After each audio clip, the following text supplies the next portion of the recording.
صرف ایک دن یہ وظیفہ پڑھ لے، دوسرے دن شادی کی خوشخبری ملے گی، اور اس وظیفے سے تیز ترین وظیفہ میں نے کبھی نہیں دیکھا۔ وظیفہ بھی انتہائی آسان، لیکن محبت کی شادی ہو یا نہ کوئی رشتہ آتا ہو، نہ کوئی شادی کا انتظام ہوتا ہو، بس عشاء کی نماز کے بعد یہ عمل آپ نے کر لینا ہے۔ بس رات کو کر کے سو جائیں، صبح خوشخبری مل جاتی ہے۔ اور یہ عمل جتنی بار بھی کیا گیا، جس نے بھی کیا، اس کو کہتے ہیں ون ڈے میرج وظیفہ، یعنی ایک ہی دن کے اندر شادی کا بندوبست۔ ایک دن وظیفہ پڑھتے ہیں، دوسرے دن ساری رکاوٹیں، ساری بندشیں، ساری پریشانیاں ختم ہو جاتی ہیں۔ اور اسی طرح جس لڑکی کی، یعنی کوئی لڑکی کنواری بیٹھی ہوئی ہے، کوئی سامان جہیز کا اس کے پاس نہیں ہے، کچھ لوگ اس وجہ سے رشتہ ٹھکرا رہے ہوتے ہیں کہ ان کے پاس سامان نہیں ہے۔ بعض اوقات لو میرج جس کو ہم کہتے ہیں پسند کی شادی، اس طرح کے معاملات ہوتے ہیں کہ لڑکی والے بیچارے غریب ہوتے ہیں، لڑکے والے امیر ہوتے ہیں، تو لڑکی والے پریشان ہوتے ہیں کہ یہ تو لوگ ہمارے گھر رشتہ نہیں کریں گے، ہمارا تو گھر غریب ہے۔ یا پھر اس طرح بعض اوقات لڑکا غریب ہوتا ہے، لڑکی امیر ہوتی ہے، وہ کہتے ہیں لڑکے کے پاس جب تک پیسہ مال و دولت نہیں ہوگا تو ہم نہیں کریں گے۔ اس طرح کے بعض لوگ ویسے ہی اتنے ضدی اور ڈھیٹ ہوتے ہیں، وہ اپنی بیٹیوں اور بیٹیوں کے رشتے کرنا ہی نہیں چاہ رہے ہوتے۔ وہ کہتے ہیں بس ہمیں تو کوئی ایسا کوئی جبریل امین جیسا بندہ ہی ملے جس کے ساتھ ہم بیٹی کا نکاح کریں، یا کوئی وزیر اعلیٰ، وزیر اعظم ہی ملے۔ تو اس طرح اگر کوئی شخص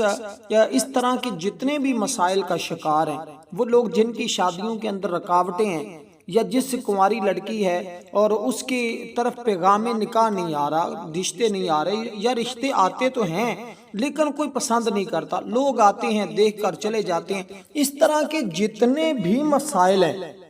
اور بعض اوقات منگنی ہوتی ہے تو اس طرح رشتے رک جاتے ہیں، منگنی میں اتنی دیر تک بیٹھے رہتے ہیں، رکاوٹیں آ جاتی ہیں، مختلف مسائل کا لوگ شکار ہو جاتے ہیں۔ تو اس طرح اس عمل کو، جتنی بھی اس طرح کی شادی کے مسائل ہیں نا، یہ ایک ہی دن کے عمل سے حل ہو جاتے ہیں۔ اب عمل ذرا سمجھ لیجئے گا، جیسے میں نے کہا آپ اس کو عشاء کی نماز کے بعد پڑھ لیں رات کو سوتے وقت، لیکن جس جگہ پڑھنے لگیں کوشش کریں وہ تنہائی ہو۔ آپ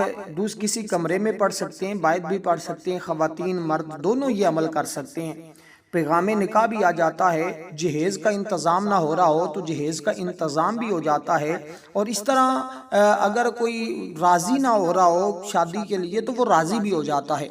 تو یہ اس عمل کا سب سے بڑا فائدہ یہ ہوتا ہے کہ جو بھی شخص چاہتا ہے نا، اس کی مرضی کی شادی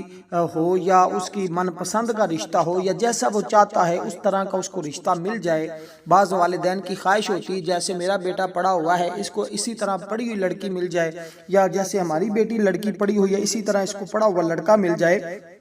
تو اس طرح کے جتنے بھی مسائل ہوں گے نا، وہ اس عمل کی بدولت سارے حل ہو جاتے ہیں۔ اس لیے اب آپ نے ذرا عمل کو بڑی توجہ کے ساتھ سمجھنا ہے، کیونکہ اس طرح کے وظائف بار بار نہیں ملتے۔ اس سے لڑکیوں کا، عورتوں کا نصیب بھی کھل جاتا ہے، اور وہ عورتیں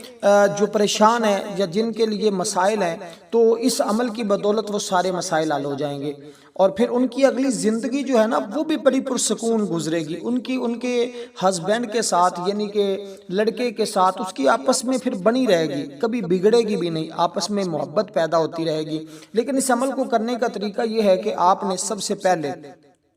عشاء کی نماز کے بعد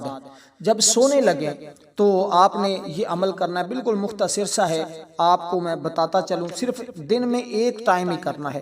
بار بار اس عمل کو کرنے کی بھی ضرورت نہیں ہوتی۔ آپ نے تازہ وضو کر لینا ہے، اگر نماز پڑھیے عشاء کی تو یہ تو سب سے اچھا ہے نا، کوشش کرنی عشاء کی نماز پڑھ کر ہی آپ اس عمل کو کریں۔ تو عشاء کی نماز جب پڑھ لیں تو اس کے پڑھنے کے بعد آپ اسی جگہ بیٹھے بیٹھے کھڑے ہو جائیں اور 2 رکعت نماز نفل حاجت کی نیت سے پڑھیں۔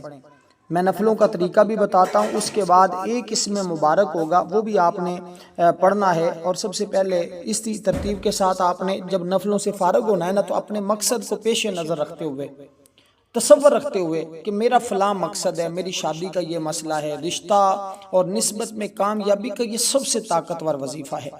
پیغام نہ آتا ہو یا رشتہ نہ ہوتا ہو، جس طرح بھی میں نے جیسے عرض کیا، جتنے بھی اس طرح کے مسائل ہوں گے نا، اللہ کے فضل و کرم سے وہ آپ کے ایک ہی دن کے اندر حل ہو جائیں گے۔ اب آپ نے سب سے پہلے 2 رکعت نماز نفل حاجت یعنی شادی کی نیت سے پڑھنے ہیں۔ کہ میری شادی کے لیے بندوبست ہو جائے۔ دیکھیں اس طرح کے وظائف لوگ نہیں آپ کو بتائیں گے، وہ بس کہیں گے آپ یہ ایک قسم پاک اس کو پڑھتے رہیں۔ یہ جو نفلوں کا تصور ہے نا، یہ ہمیں احادیث سے بھی ملتا ہے کہ جب بھی کبھی تمہیں پریشانی لاحق ہو تم اللہ کی طرف رجوع کرو، اپنا تعلق اللہ کے ساتھ مضبوط کرو، اللہ کے ساتھ اپنا رابطہ مضبوط کرو۔ تو جب آپ اللہ کی طرف رجوع کریں گے، اس طرح یہ نفل پڑھیں گے، اور یہ نفل پڑھنے کا تصور جب بھی کبھی مشکل آئے تو حضور نماز کی طرف رجوع فرماتے تھے، اور ہمیں بھی تلقین کی ہے کہ تمہیں بھی کوئی مسئلہ پیش آ جائے تو تم اللہ کے حضور حاضر ہو جایا کرو، سجدہ کیا کرو، اللہ اس کی برکت سے مشکلیں حل فرما دیتا ہے۔ تو آپ نے یہ تصور رکھنا ہے 2 رکعت نماز نفل شادی یا حاجت، میری فلاں حاجت ہے، تو اس نیت کے ساتھ اس مقصد کو ذہن میں رکھتے ہوئے 2 رکعت نماز نفل حاجت یا شادی بندگی اللہ تعالیٰ کی منہ طرف خانہ کعبہ کے اللہ اکبر کہہ کے آپ نے کانوں کو ہاتھ لگا لینے، اور خواتین ہیں یا مرد ہیں، عورت ہے، کوئی بھی ہے، وہ سب سے پہلی چیز جو میں نے بتائی ہے تنہائی میں یہ عمل کرنا ہے، آپ نے کوشش کرنی ہے۔ کوئی آپ کے پاس بچوں کا شور نہ ہو، بڑوں کا شور نہ ہو، کوئی آپ کے ساتھ کلام نہ کر رہا ہو، بات نہ کرے، آپ کو عمل کے دوران ڈسٹرب نہ کرے، نماز پڑھیں اسی جگہ بیٹھے بیٹھے اس عمل کو کر لیں۔ یہ رات میں ہی کریں گے تو سب سے زیادہ اچھا ہے، کیونکہ فجر کے بعد تو نفل نہیں پڑھے جا سکتے، نہ نفلوں کی اجازت نہیں ہوتی، تو عشاء کے بعد ہی اس کو اللہ والوں نے آزمایا ہے کہ انشاءاللہ یہ مقصد ضرور ضرور اتنے عرصے میں حل ہو جائے گا۔ اب میں آگے چل کر بتاتا ہوں کہ آپ نے اگر مکمل شادی تک آپ چاہتے ہیں کہ میری شادی بہت جلد ہو جائے، پھر اس عمل کو آگے کچھ دن بھی جاری رکھنا ہوگا، اور انہی دنوں کے اندر آپ کی جو ہے وہ شادی ہو جائے گی۔ یہ اس عمل کا، اس جیسا عمل شاید آپ کو لوگ یقین جانے اس طرح کے وظائف بتاتے ہوئے بھی اتنے پیسے مانگ رہے ہوتے ہیں، بھی ہمیں اتنے پیسے سینڈ کر دیں پھر ہمیں آپ کو عمل بتائیں گے، اور لوگ اس طرح کے میں چاہتا ہوں کہ آپ ہمارے چینل پر آئیں، آپ کو ایسے مجرب وظائف دے دیے جائیں کہ آپ کو ایک وظیفہ کرنے کے بعد دوبارہ اس مقصد کے لیے کسی وظیفے کی حاجت اور ضرورت ہی نہ رہے۔ تو آپ نے اس طرح نیت کرنی جیسے میں نے نیت کا طریقہ بتایا ہے۔ پھر آپ نے سبحانک اللہ پڑھنی ہے پہلی رکعت کے اندر، سبحانک اللہ پڑھنے کے بعد الحمد شریف پڑھیں گے، الحمد شریف پڑھنے کے بعد آپ سورۃ اخلاص کو صرف 3 مرتبہ پڑھیں گے، 3 مرتبہ، قل هو اللہ احد اللہ الصمد لم یلد ولم یولد ولم یکن لہ کفوا احد۔ یہ سورہ مبارکہ کو آپ نے صرف اور صرف 3 مرتبہ پہلی رکعت کے اندر، اس طرح پھر آپ رکوع چلے جائیں گے، سجدہ کریں گے، 1 رکعت مکمل کر کے کھڑے ہوں گے، تو آپ پھر دوسری رکعت میں اسی طرح جیسے پہلی رکعت میں پڑھا نا، یہ سورۃ اخلاص کو عام نہ سمجھا جائے، اس کی بڑی فضیلت حدیث پاک میں آئی ہے، اس سے رزق بھی ملتا ہے۔ جیسے میں نے کہا جہیز کے سامان کا بھی اگر بندوبست نہیں ہو رہا تو اس کے لیے بھی ہو جائے گا، اور کئی لوگ انشاءاللہ کئی غیب سے پردے اٹھ جائیں گے، کئی چیزیں آپ کو اس عمل کے ذریعے دیکھنے کو ملے گی، آپ خود تعجب کریں گے، کیونکہ سورۃ اخلاص وہ ہے کہ جس کے ذریعے رزق اور تمام چیزوں تمام مسائل حل ہوتے ہوئے ہم نے خود دیکھے ہیں، اور مقروضوں کا قرض اترتا ہوا دیکھا ہے، اور جن کے رشتے نہیں ہو رہے ہوتے ان کے رشتے ہوتے ہوئے دیکھے ہیں، اور اسی طرح دیگر جتنے بھی مسائل ہوں گے اس عمل کی بدولت وہ سارے کے سارے حل ہو جائیں گے۔ دیکھیں 3 مرتبہ جو تصور دیا گیا نا کہ آپ نے 1 رکعت کے اندر پڑھنا ہے، یہ 3 بار پڑھنے سے پورا قرآن کا ثواب ملتا ہے، گویا آپ پورا قرآن 1 رکعت کے اندر پڑھ رہے ہیں۔ اسی طرح دوسری رکعت کو آپ نے الحمد شریف سے شروع کرنا ہے، اور آپ نے پھر